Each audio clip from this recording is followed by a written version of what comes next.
All right, guys, my special guest today is Chris Hedges. He's a writer. He is a public speaker. He's the host of the Chris Hedges Report on the Real News Network. Chris, thank you so much for coming back on. Sure. Okay, so I wanted to talk to you about one of your recent articles because this one really just hit the nail on the head for me. This article here, taking back our universities from corporate apparatus. I found this to be pretty interesting because, I mean, you know this, I worked in higher ed for over 11 years.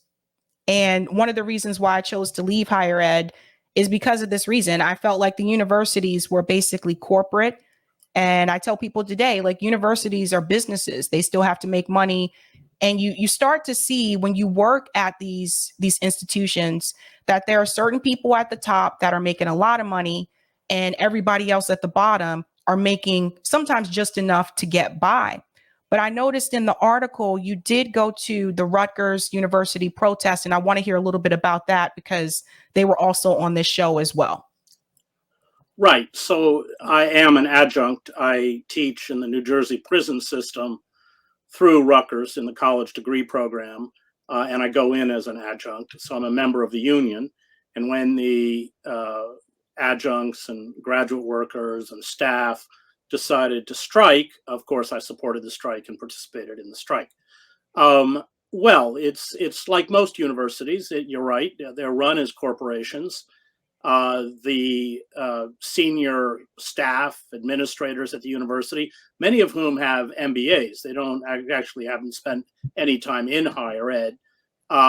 They pull down salaries in the hundreds of thousands of dollars. The president of Rutgers makes $1.2 million a year. The highest paid state employee is the Rutgers football coach. He makes $4 million a year.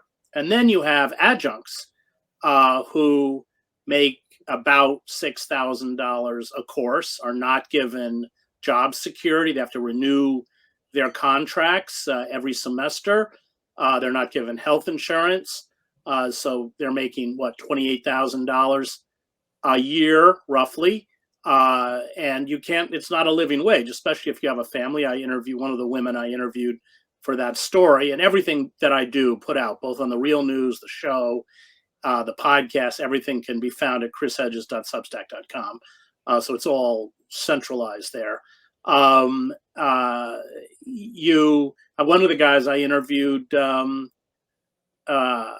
Hank Collette, in order to make $50,000 a year, he has to teach 7 courses a semester, not just at Rutgers, but at other community colleges, and summer courses without health insurance. So this disparity, it's a replication of the kind of gig economy or a corporate structure. Most of the presidents of these universities are overcompensated fundraisers. They're judged not by the quality of the education they impart to the students, but by the money that they raise. And the more money they raise, the more successful they're considered. So it's completely distorted. We have seen tuition rate hikes that have far outpaced inflation. Student loans, of course, are horrific. $1.5 trillion or something. And courtesy of Congress, if you declare bankruptcy, you still have to pay the loans, student loans. So yeah, it's a system that has replicated the neoliberal model, and of course, it's hurt education. You have whole departments that are forced to raise their funds from corporate interests, sometimes even the salaries. That's just not going to happen in a philosophy department or theater department or an English department. So in accompanying this is the kind of withering away of the humanities, very dangerous. And then finally, of course, most positions at universities are no longer tenure track. I think about 35%. And that means that when you have that job insecurity, you're not going to raise uncomfortable questions, whether it's about the apartheid state in Israel or the corporate coup d'etat or corporate pollution or anything else. It's too risky. And that, of course, is by design. Yes, thank you so much for that. Because people have to understand that universities, when you look at the actual model, it's similar to the model of the US government. So you have a university president, you have a president of the United States, you have donors that donate to politicians in DC. You also have donors that donate to universities for people who are not aware. And it is not uncommon for certain departments to say, well, we need to fulfill the needs and requests that the donors want so that they will continue to be a recurring donor. That's where a lot of the money comes from, and particularly at these institutions that I've worked at, Harvard, Boston University, heavily depend on those types of funds, those donations. And so there are similarities there when you compare it to the United States government. And I think people just need to fully understand that these schools are more like a business, so to speak. And I want to point out something that you mentioned in reference to the salaries. So I worked at Boston University. The president of Boston University was making $2 million a year. And meanwhile, you had staff who were making like $15 an hour, maybe $20 an hour. The president of the university has a house that's paid for by the university. That's not uncommon for someone who's a president of a school. Some of the deans were making like six figures, and everybody else was just trugging along to get by. And then to make it worse, what you run into is that in order to get those upper level positions, you have to get more higher education. So you have to have a master's. Like I was academic advisor, I had to have a master's degree to get that job. But then sometimes you don't even get those positions because, to your point in your article, you pointed out the MBAs. Those positions end up going to people that have a Master of Business Administration degree who had no experience in higher education at all. And so it's an interesting mix. And I'm glad that you wrote this article because I've been complaining about this for quite some time. And I'm wondering if you wonder, like, how did this become to be? Because I feel like universities, even the public universities, weren't always this way. Well, Rutgers is a public university, and that, of course, is to our advantage because we can see what everyone is paid. It's public. Well, public universities have had their funds slashed, so they have become dependent upon wealthy donors. And how are these MBAs rewarded? Well, they're rewarded for reducing costs, and that means slashing salaries, raising tuition fees, raising student fees. For our Rutgers student, every Rutgers student gets $400 taken out of their tuition payments to go to the athletics department. Because of course Rutgers made this kind of crazy decision whereby they wanted to become a top 10 school. And their football team is kind of a disaster. And of course that meant staggering sums of money being pumped into the athletics department. And Rutgers athletics has an annual operating deficit of $73 million.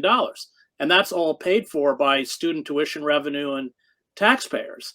And there was a really kind of eye-opening story, investigation by NorthJersey.com, where they looked at the records on the athletic department, and they found that these recruits and athletes were going to Broadway shows, Disney, Manhattan restaurants, some beach yoga at sunset in Hawaii, guided snorkeling tours in Puerto Rico, luxury hotels in Paris and London, chilled lobster, seafood towers, Delmonico steaks served at kind of lavish dinners in New Brunswick or the university. Is for a year during the pandemic, Rutgers football players could get free DoorDash, and they ran up $450,000 in DoorDash fees, which were paid for, of course, by the university. And meanwhile, Rutgers has this terrible win-loss record for the last decade. They never fill their 52,000 seat stadium, and so they're just bleeding. And as I mentioned before, the football coach makes $4 million. The assistant football coach makes, I think, $1 million. They're just bleeding the university of money. And meanwhile, people who are teaching and carrying, of course, a greater degree of the teaching load because it's dumped on adjuncts can apply for public assistance. Yeah. Yeah. I think people, I think a lot of people don't realize that adjunct faculty aren't paid as well. And you're right when you mention like these tenure positions, people have to understand. I really feel like tenure is on its way out because it's really hard to get those positions. It's like searching for a needle in a haystack. Everybody wants to be on that tenure track so that they can have the full benefits of a tenure faculty member. But those positions are becoming far and few. And somewhere along the way, the university's system decided that we can actually employ people in those positions cheaper and not give them the same amount of benefits, which I think is just ridiculous. And people will push back on me and they'll say that, well, why would people take those positions? And I try to explain to them that, like, it's not easy to get a faculty position, a full-time faculty position. Sometimes they want you to already have some experience. So how do you get the teaching experience? By taking those adjunct positions. Or sometimes people are just looking for a part-time teaching job. But there seems to be shame for whatever reason on the people that are being exploited instead of the system that's in place that's designed to make it that way. Just something I've noticed. Well, these people love teaching. I love teaching. And that's their passion. That's what they're good at. That's what they care about. That's what's the tragedy. The same with, the same thing is happening to journalism. And so if that's where, you're fulfilled, that's where you find meaning, that's where your gift is, because it doesn't serve corporate power, then it's almost impossible to make a living. And we should be clear that the people, the people on these trustee boards and the major donors of these universities are very retrograde capitalists. I just was at a protest at Princeton Theological Seminary because the chairman of the trustee board, a guy named Michael Fish, who's worth about $10 billion, made his money through the phone services of the incarcerated, charging up to $15 for 15-minute calls. These are the poorest of the poor, so people can speak with family members in prison. Fees across the United States, these kinds of telephone fees bring in $1.4 billion a year to corporations like Global Tellink. It's now been renamed Viapath. I'm very acute to the kind of suffering that this has caused because I have taught in the prison now for 13 years, and I know the children and the families. So the phone is the only link that mothers or fathers have to incarcerated sons or daughters. It's the only link that children have to incarcerated parents, and you have to pay in advance, by the way. So it's really it's just incredibly cruel and mercenary. And this is the guy who's the chair of the trustee board at a seminary. It doesn't, it's all about the worship of money. I mean, half of these people on these trustee boards should probably be in prison. But the universities, and Princeton University is one of the worst. And these people have outsized power. I mean, you have to be a kind of fervent cheerleader for neoliberalism if you're going to make it into an economics department and get tenure.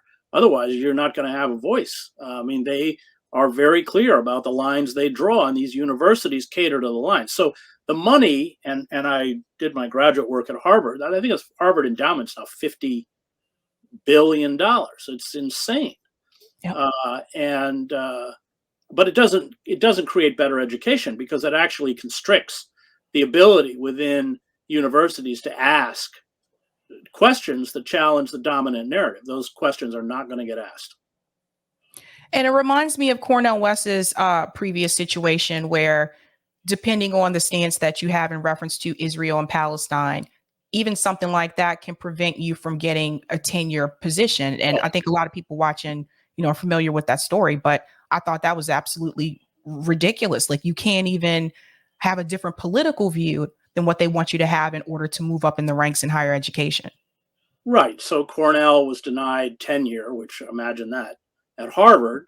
I suspect that much of it was driven by the Israel lobby, although he had a lot of enemies, Larry Summers and others, who had already pushed him out of Harvard in a previous era.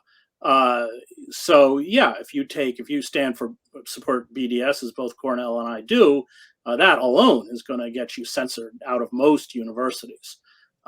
So that's what's unfortunate, that these people are struggling, and they know that if they, however tepidly, raise these issues, they can be reported, often by a student, and they're instantly dismissed. I mean, Norman Finkelstein is a good example of someone who, since he was a graduate student at Princeton, got his doctorate at Princeton, has challenged the Israel lobby. We should be clear, he's the son of Holocaust survivors.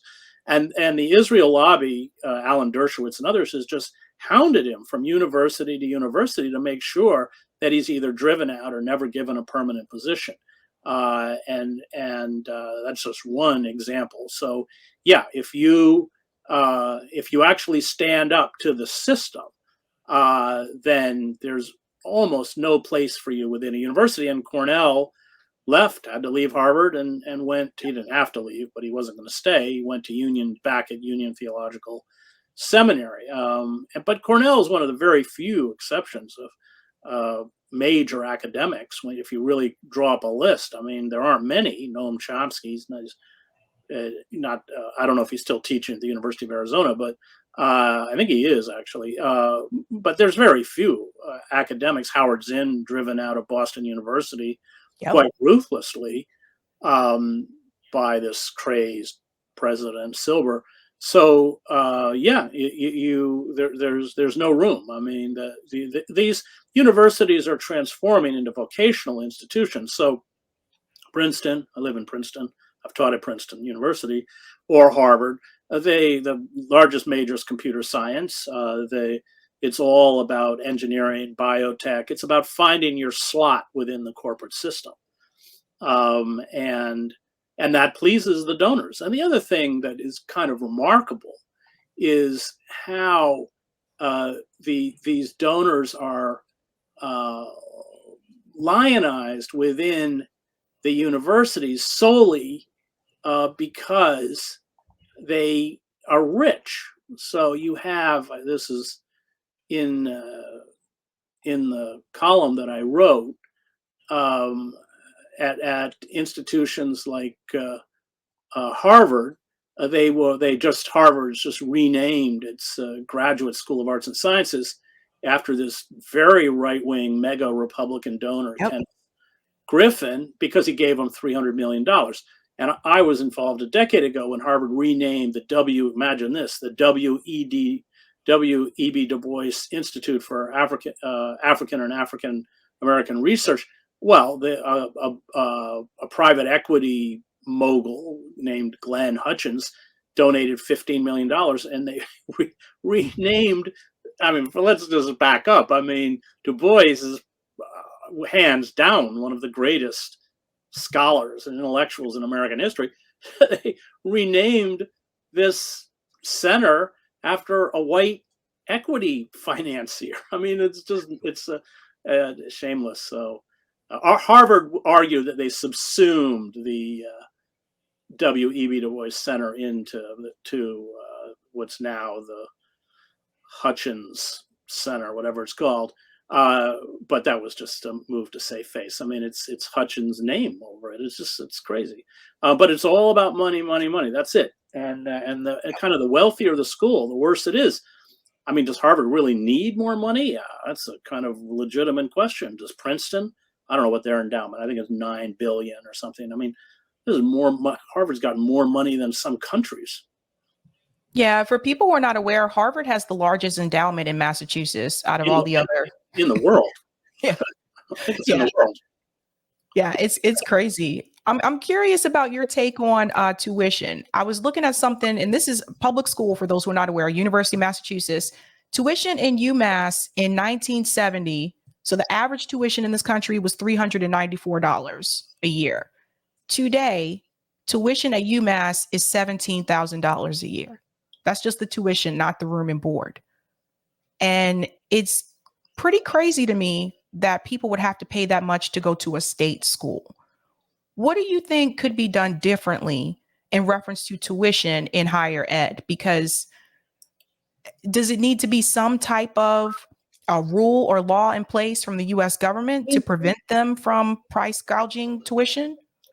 Well, these public universities used to get public money. That was the whole point. City College, before Rockefeller destroyed it, was one of the best universities in the country, and you could go there for free, or I think it was free, yeah.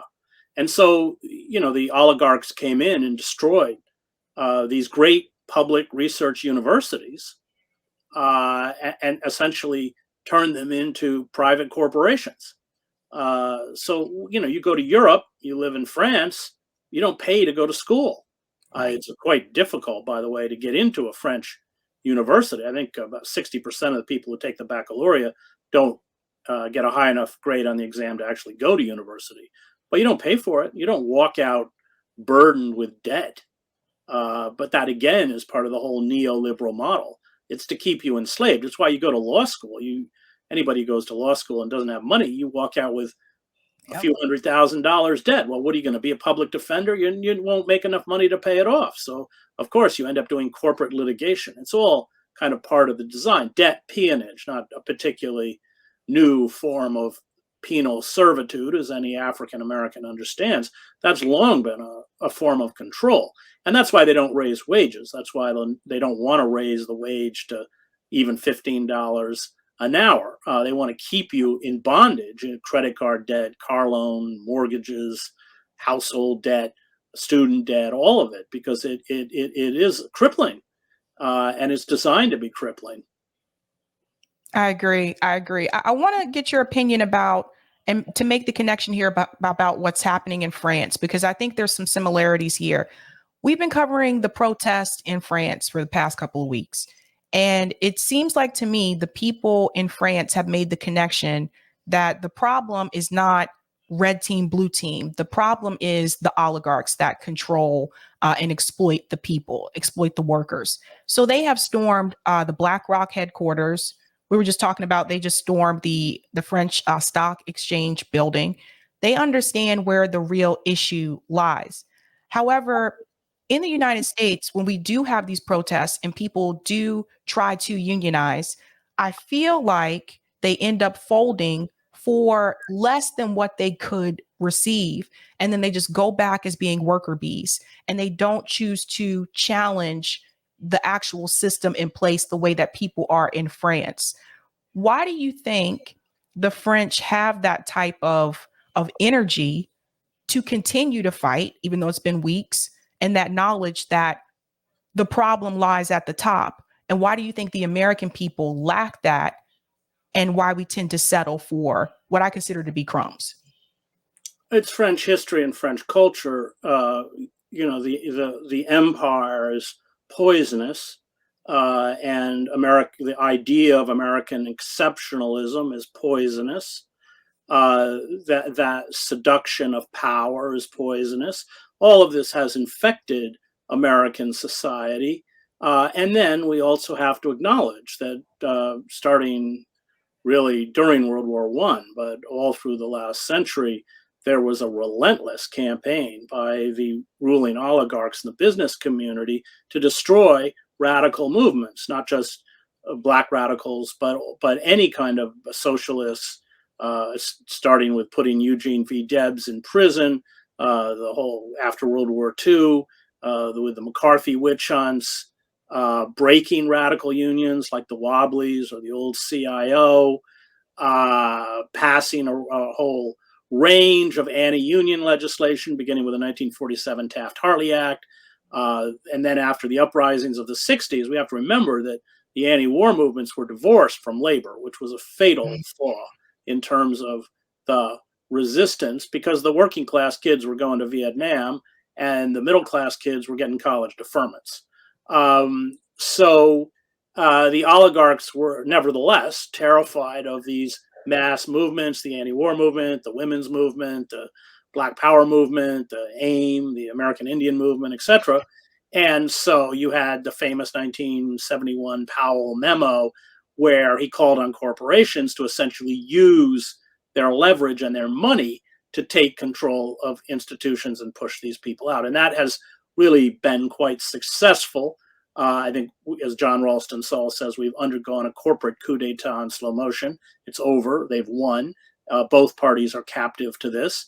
All institutions, whether it's the press, academia, the entertainment industry, they're all subservient now to corporate demands, and so we almost have to begin from zero. I mean, France had a very powerful communist movement, and then the CIA went in there with partnering with conservative French labor unions to crush it, but it's still there. There's a radicalism within the culture that has been pretty much extinguished, although we had a very radical militant movement at the turn of the 20th century, has pretty much been destroyed, and we're going to have to reclaim it. We're going to have to reclaim it. And Shama Sawant, the socialist city councilwoman in Seattle, is now attempting to build this nationwide militant labor movement, because the only weapon we have really is the strike. It's not the voting booth. And the ability to carry out national strikes or even local strikes at particular businesses does have the ability to cripple corporate power. And that's why they've made it virtually impossible for American workers to strike. You saw the last real threat were the freight railroad workers who Biden used legislation to he forced them to accept a contract over half the union had voted not to accept, with no paid sick leave, no paid sick days, etc. Because a rail freight strike would have been quite devastating to the economy. But that's the weapon we have to recapture and regain if we have any hope of reversing what's happening. Well said. I was wondering too, in reference to power at the voting booth. I'm sure you've heard that Marianne Williamson and Robert F. Kennedy Jr. are primary challenging Joe Biden. I was at RFK Jr.'s announcement here in Boston recently, covering that event.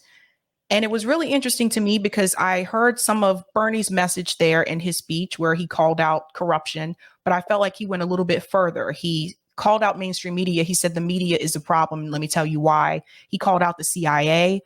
He was willing to call out this issue with Russia and Ukraine. I thought he had pretty much the best response in reference to Russia and Ukraine and what's really happening.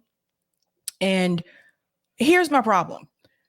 As someone who is a Kennedy, knowing what happened to his dad, knowing what happened to his uncle, and how the federal government basically took them out, I do not understand why he believes that running through the Democratic Party is the right thing to do. And I feel like someone with his message, because I feel it's further than when what Bernie did in reference to the people he's calling out. I feel like you would think that he would know. It's not that much further. I mean, that I listened to that talk, and it was littered with American goodness and American exceptionalism and the founding fathers and the sanctity of the Constitution, and that's myth. The founding oligarchs, almost all slaveholders, white men, of course, of our country, hated, and that's in the Federalist Papers, they were terrified of direct democracy and imposed all sorts of mechanisms to shut out, and not just African Americans, Native Americans, and women, all of which were shut out, but even men without property. So, as Howard Zinn points out, all of the spaces in our democracy, expansion of our democracy, has been paid for with blood. The blood of abolitionists, the blood of suffragists, the blood of labor organizers. We had the bloodiest labor wars of any industrialized country. Been hundreds of American workers were murdered, thousands were blacklisted, injured. I mean, with the gun thugs and the state militias and the National Guard and all this. So he played to that myth. I found he was kind of gloves off with the Democratic Party. He did criticize a little bit at the end Biden's economic policies, but again, like Bernie, very tepidly. And the Democrats have been full partners in the most devastating measures that have really cast the poor, and working men and women into real misery. I mean, the crime in the Clinton administration of destroying the welfare system. And 70% of the original recipients under the old welfare system were children. The NAFTA, which was probably the greatest betrayal of the American working class since the Taft-Hartley, that was all Democrats. So, and what did Obama do? I mean, he used the mandate he had been given to take on Wall Street to get all of Jamie Dimon and all these Wall Street tycoons in the White House and give them everything they want. So I found that the big question is he going to take the loyalty oath? I mean, the Democratic Party demands a loyalty oath.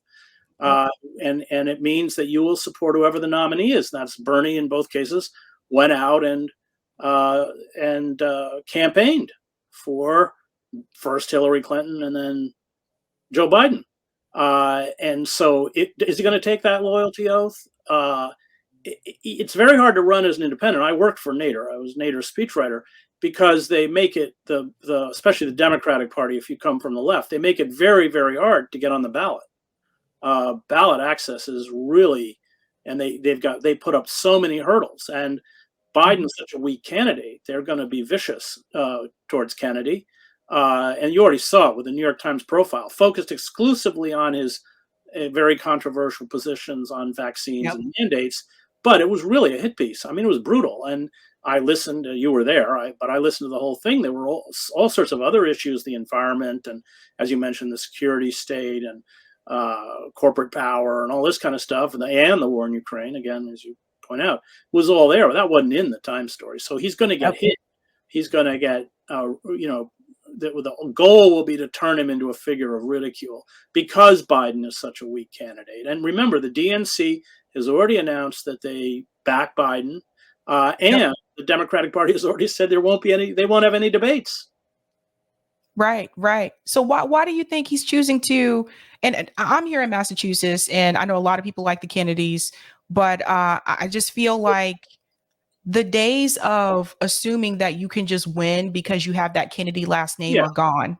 He's never held elective office, so it's totally riding on the name. Yeah, I hope it's gone. I'm not because I am against his candidacy, but I don't believe in this kind of native aristocracy that passes power from one generation to the next, as the Bushes did and the Kennedys did. If we go back to Joe Kennedy, now, after the third generation didn't do so well. But yes, I would be very surprised if he gets a lot of traction, just because the media, and it's already started immediately, is going to hammer him, and they'll play the fear factor. You can't vote for anyone but Biden because you're going to get Trump, and that's a scary thing because we may actually get Trump. But I would say it's the failure of the Democratic Party. I mean, the fact that anybody would poll even with Trump is a sign that they're a disaster as a candidate. But that's what they're going to pull. They're going to fight over that very narrow kind of contested middle, small segment of the voters could go either way. They're going to cater to them.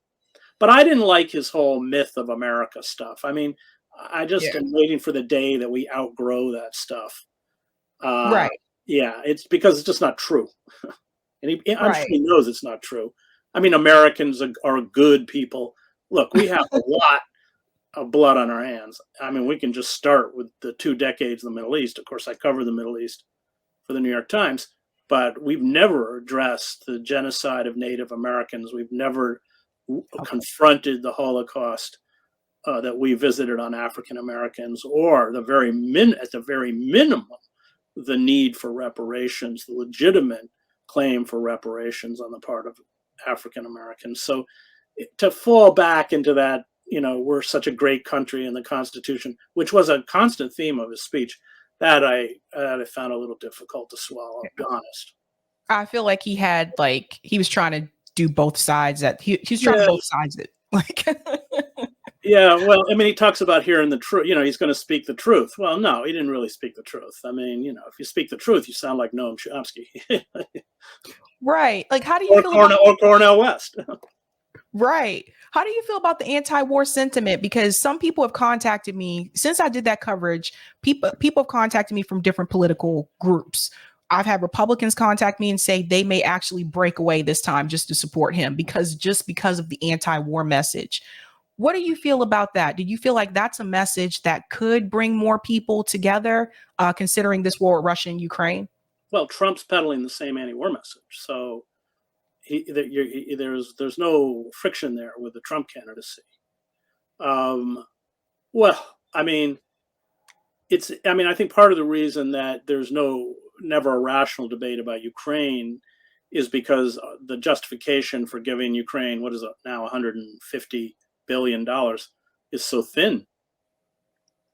So they don't want it questioned. But inevitably, there's going to be a kind of fatigue. I mean, it's 600,000 Americans are homeless. What is it? 9% of all children go to bed every night hungry. I mean, there is a question people legitimately ask: why, at a moment's notice, are these spigots of billions of dollars pumped? It's, of course, it's going to the arms manufacturers primarily. It's going to Raytheon and Northrop Grumman and Halliburton, all these figures. But why? When meanwhile the people are getting thrown off Medicaid, stimulus checks have ended. I mean, those are questions they don't want asked because it again, I think, totally exposes the priorities of the corporate state, which is primarily about domestic surveillance and oppression, militarized police, the largest prison system in the world, and endless war. I mean, that's about all they do now. I hear you. All right, Chris, I have two more questions for you because I know you have another appointment. This whole situation with the Twitter files and Matt Taibbi, speaking of, journalism and free speech, I feel like this whole situation has gotten out of hand. I did talk to Matt. That was before this particular push is happening now, where Delegate Stacey Plaskett wants to send him to prison for 5 years for supposed perjury or whatever, and the interview that he had with Mehdi Hassan. Do you think that this kind of is a signal to other independent journalists in reference to taking on these types of projects? Do you feel like this will put fear? Because my fear is that other journalists are going to be afraid to cover things or uncover things that are more hard hitting, so to speak, because they're afraid, what if I get called to Congress like Matt Taibbi and they threaten to send me to prison? Yeah, sure. That's what it's about. I mean, the tragedy is Elon Musk is so mercurial. He's kind of a loose cannon. Matt Taibbi is a friend and a journalist I've long admired.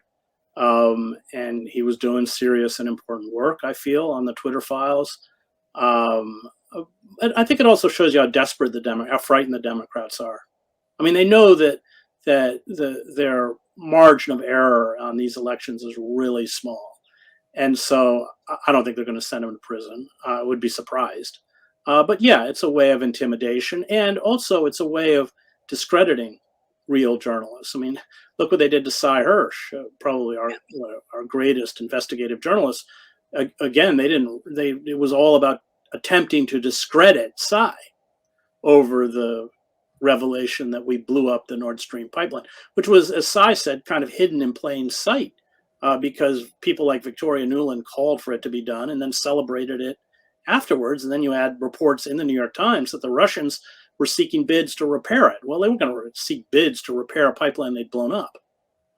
So, it's the press. I've done it a long time. I started covering the wars in El Salvador in the early 80s. It's really atrophied. It's quite frightening. I mean, when I look back, and the press was always very flawed, of course, but when I look back on what was possible when I began and what's possible now, you see how the walls are really closing in. And what they're doing to Matt is kind of an example of that. All right, Chris, my last question for you. What advice would you give to someone who is considering becoming an independent journalist, given the level of suppression that we have today compared to when you first started? Well, that's what frightens me. It's so people like myself, Glenn Greenwald, Matt Taibbi, who already have become kind of publicly known, can switch to Substack, which I've done, and that has been, quite lucrative, and allowed me to continue to do my work. Matt and Glenn as well. But if you haven't established that kind of profile, then it's extremely difficult to get found, noticed, and funded. And what frightens me is that the new generation of journalists who should be, essentially nurtured and carrying on the kind of work that many of us have done, it's impossible for them to make a living, to make a salary where they can. None of us ever got into journalism to make money, of course, Mhm. but they can't get published and they can't get remunerated for their work, and that is just, again, extremely frightening, because you have whole area with the atrophy of kind of news organizations. You have whole sections of government, especially on the local level, city level, courts, police. They're just going dark, and these people, without any kind of scrutiny, and the scrutiny was always flawed. It was never what it should be, but without any kind of scrutiny, then these centers of power will just do whatever they want, and you can't take on corporate power because they'll sue the hell out of you. I mean, Cy Hirsch's last great investigative piece for the New York Times was on this multinational in Gulf and Western, which was all mobbed up. They were all linked to the mob. And in the end, the Times was so frightened they wouldn't run it. They neutered it, and he quit. And he said, at that point, I could still take on governmental power, although I don't think we can anymore. But I realized we can't take on corporate power. And that's what I've been watching over the decades that I've been a journalist. They have just, the bars are coming down. And then, of course, wholesale surveillance makes it impossible for whistleblowers. Obama was awful on this, using the Espionage Act to go after whistleblowers. And then you're essentially left. Either people hack material, Chelsea Manning or Edward Snowden, and get it out to the public. Julian Assange, who did not hack, by the way, he's a publisher. And the Trump administration used the Espionage Act against Julian. The first time before it was always used against whistleblowers. Now it was, for the first time, used against a journalist, is being used against a journalist. So we're essentially ending the capacity for a free press. And I would argue we've virtually already ended the capacity of journalists to shine a light into the inner workings of power. And that's very, very frightening, because that is a major step towards authoritarianism. Well said. All right, Chris, thank you so much for coming on. Like I said, I know you have another appointment. Yeah. Thanks for having me. Bye. All right, guys.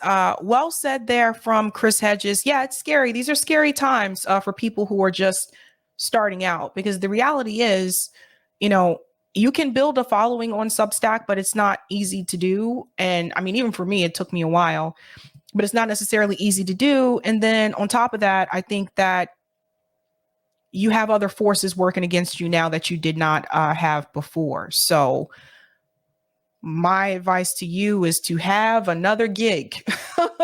Okay. Have another gig, maybe another part-time job, and maybe do that on the side. But definitely